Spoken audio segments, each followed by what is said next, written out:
Hello and welcome to episode 6 of the Smell the Glove podcast. I am St. Paulie D, aka Jungle Jim 67 on Twitter. And I'm Dr. J, MB Baw Deep on Twitter. Well, I suppose it's been a wee while since we've done a podcast. Quite a lot to talk about, especially because we have a big news story today. But before we get into that, let's talk a little bit about your trip. Dr. J, you were over in Glasgow. What was going on? I just went to go see some games. It was great. I had a good time and got to go to the Hoops Bar and Bar 67 and Turnstile and hang out with some friends. And obviously, I got to go to the port and hang out at my local Donaghy's. So well worth the £4 50 Guinnesses that we had. So In Glasgow? I £4 50, yeah, for a couple places, yeah. What the In fuck, man? London, same thing. Oh yeah, it's Price, not cheap. prices have went up a hell of a lot since I've been away. Anyway, hell. Did you go to the coronation for a chippy? Fish and Did chips? not hit the corn. I did not hit the. Did not Mate. hit the coronation. I know. You I were know. down the We were. Gallagate though, right? Yes, we went down the Gallagate. Had a blast. Walked all the way from Glasgow Central to Celtic Park and back. I think I spoke to you at one point when you were in Maggie Mays and you were in a hell of a state. So does this ring a bell? No?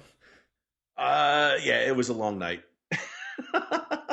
Brilliant stuff, That was man. a long night. That was a good game. We had it. I was. I mean, it was a good night. Yeah, obviously, you can blame me for the 6 points in two matches, so I'll take it.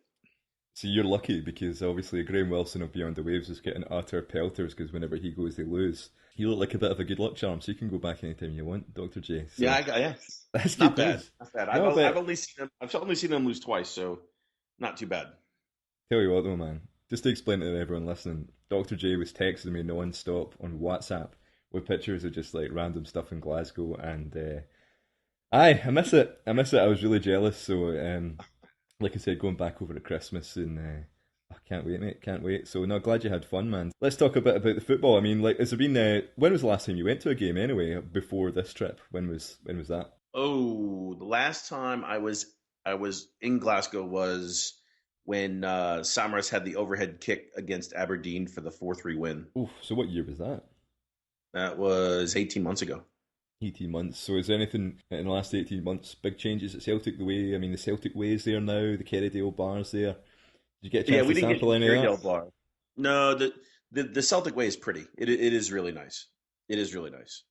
It is really nice. But I'll tell you what, this is what Celtic needs, and my wife is an absolute certified party planner and event hoster and all that stuff. And as you know, we've been to games together, whether at in Toronto for the Blue Jays and everything else. And when I took her, her first game ever was at Astra, so it was the Astra match. So when I took her and we walked in, it was something that she had mentioned because we go to lots of games around the country here, and there's just no atmosphere or anything outside the ground. There's nothing going on. There's nothing in there that lets you know that there is an event taking place. Hmm. Just people coming in, and even when you're inside, it's just drab. And then when you're in the game, there's nothing going on. Now, granted, I know I'm going to hear and get crap from people about well, this isn't the U.S. and it's not, but there's no production. There's nothing there. There's nothing. The games are just go watch the football and then leave. And I understand that's what it's supposed to be, but there's nothing there for someone who is there to be entertained Hmm. other than the football. And that's, to me, that's something that's really really missing. They could really use and I'm going to say this, they could use someone like a Jerry Jones, not necessarily from the Cowboys perspective, but from the perspective of understanding what it is that it takes to entertain people, and that's totally missing. And and don't get me wrong, I mean, the Green Brigade are fantastic. Watch them the entire time. They were there 90 minutes, up and down, jumping, screaming, chanting, banging drums, everything else. Love it, but there's nothing else. There really isn't, and that's the one thing that we kept talking about on the way home. And I mean, and I'm talking. You talk about seats and just the experience of being there. My seat, I couldn't sit. My legs were in the person's in front of me, and the person in front of me was in their neck. I mean, I literally had 8 inches between the end of my seat and the seat in front of me. Hmm. I mean, how am I supposed to? I mean, and how am I supposed to enjoy that? So, it's one of those things. I love being there, and it was great to watch them. And they scored twice right in front of me. The header for Skepovic, that was great. It was like we were right there. He did it right in front of us. I could hear the ball off his head. And then Johansson's goal, that was great. And even on Sunday for Killy, when even afterwards, I mean, they controlled the match the entire time. The guy gets the red card. We could see that, and then we get the goals. It's good, but even though that's what was missing, and I could tell the difference between a North American event versus a Scottish match. I was still in tears on the way out the door on Sunday because I don't know when the next time I'm going is. Hmm. And it's one of those things. You're in the bus on the way back with your mates back to Port Glasgow, and you're just watching as you walk away, and you're listening to the accent, and you can smell the shittiness of the bathrooms, and you can and tenants taste like ass, and and just you can hear everything going on around you. You want to soak it in, and yes, it's cold, and yes, it's raining. I didn't want to leave. Through all that, you're still that connected to it that you feel like, oh shit, this I have to take one more breath in because I don't know when it's going to happen again. Yeah, I think like it's one thing that when you're living in Scotland, you don't quite appreciate. It's the old you don't know what you've got till it's gone routine. And Oh yeah, I realised that I was moving to Canada just before the Scottish Cup final. It'll be the last Scottish Cup final we won. oh Didn't that's get Key, right? Key's goal. it.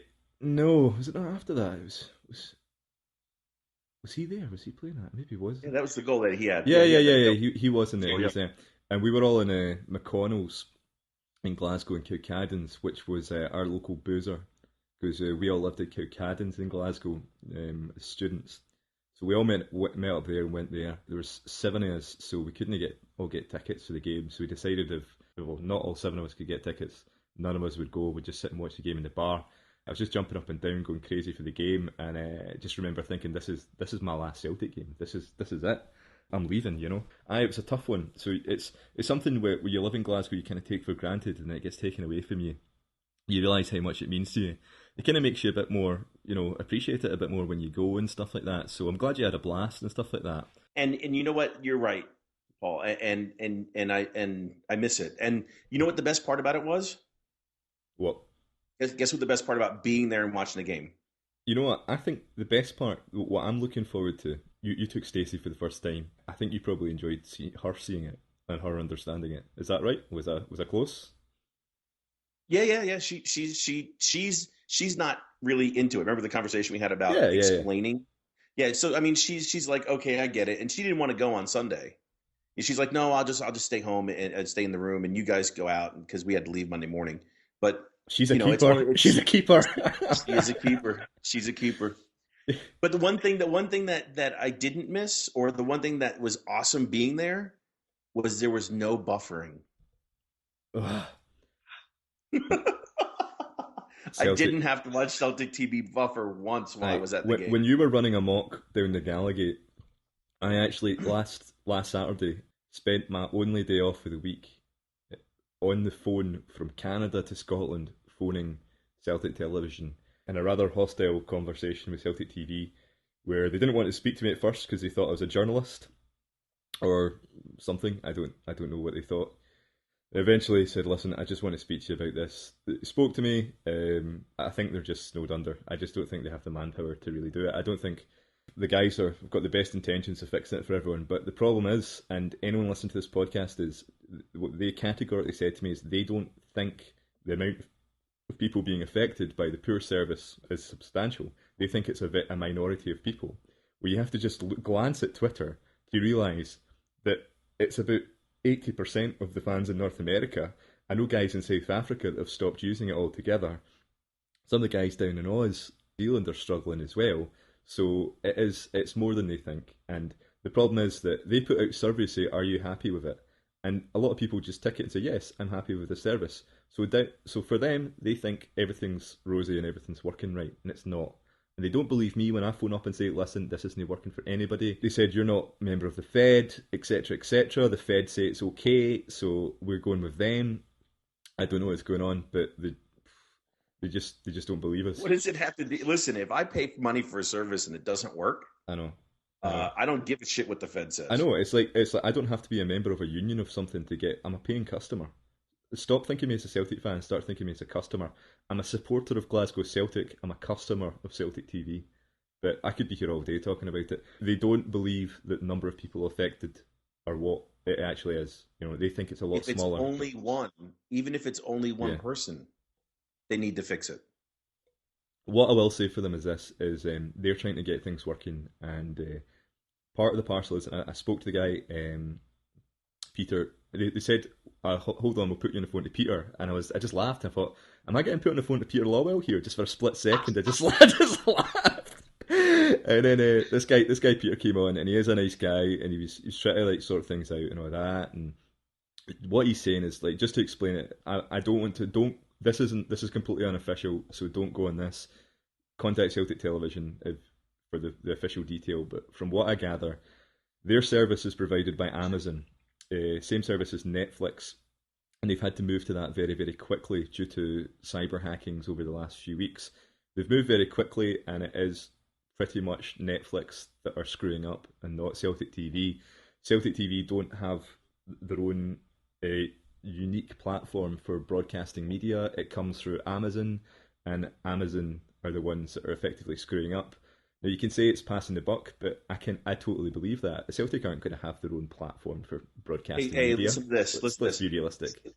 How long have you and I used Celtic TV? 3, 4, 5, 6, 7 years, whatever it is. Since Up until now, there Mhm. has never I've never heard of anyone trying to hack Celtic TV. Is it coincidence that now people now they're under cyber attack after they basically held up the Warsaw people to pay to join Celtic TV to watch their match? I don't know. I'm not getting involved in that. I don't know anything of that. All I know is at the moment they say the problems with Amazon They, and they might change servers. That's it. That's no, all I I'm know. saying what I'm saying is, I mean, they basically didn't sell the match to anybody and made the League of Warsaw people, subscribe to Celtic TV for a month in order to watch their game. So, I mean, I don't know. I'm just asking the question. I don't know. know. I don't. I Maybe don't think you can blame League of Warsaw fans for hacking Celtic servers. I don't. I know nothing about that sort of thing anyway. But I tell you that. I'm Do you just see? saying. Do you see they've taken the Celtic wall down? Because the Celtic wall is just everybody posting, "I hate Celtic TV. Yeah, This doesn't work. Why do yeah, I pay for it?" But yeah. anyway, listen. Let's get off Celtic TV. I'm going to go back to a couple of things you said there to kind of back you up. Where right, obviously, I live in Toronto. If you don't know, everyone in Toronto watches hockey, and Canadians do not give a flying fuck about any sport that's not ice hockey. I mean, they can't have a conversation about any sport without diverting it back to hockey. Even when they had a basketball team going into the playoffs, kicking ass and really playing well, they would just ignore them and watch hockey. So the Toronto Raptors are actually a reasonably good basketball team now, and they struggle to get people through the door. I tell you what, see if you go to a Raptors game, the Raptors games they're a good night out. If you don't like basketball, they are a good night out. I went with 5 mates, mostly English and Irish guys, and we had a great time. It was like all fireworks going off, like mascots running about, shooting out t-shirts, competitions, all this, blah, blah, blah. And it felt like there was never a dull moment in the game. It was like produced so well. That's never going to happen at Celtic, and I don't really want it to happen at Celtic. It's a bit of an Americana thing, you know what I mean? But we still think that football fans don't mind standing out in the freezing cold. They want to stand out in the rain. The food they want to eat is pies. We only eat pies because it was the poor man's food of the day. You know what I mean? It's shite. And they suck. Pies are And shite. they suck. Oh my Yeah. God, they were so bad. Oh, Remember, like oh. when I first went to the ground as a kid. Oh, I'm only 29, so it's not exactly like years ago. It was the old Celtic Park. You stood for the whole game. There was a guy sitting next to you, drinking Buckfast and launching bottles down the front, whatever, and you're happy with that. It's tradition. That's exactly what Celtic was. Blah blah. Blah. I think Celtic have a balancing act to do of getting with the times, like as in creating some form of interest for fans and for young children being there, etc., etc., without losing the spirit of football and without going all heavy Americana. Because let's face it, we don't want a guy running about shooting out t-shirts and shit like that. I mean, that'll just be fucking wank. But Like I think they've got a mascot now for the kids. They've had that since the new stadium started. That's great and all that sort of thing.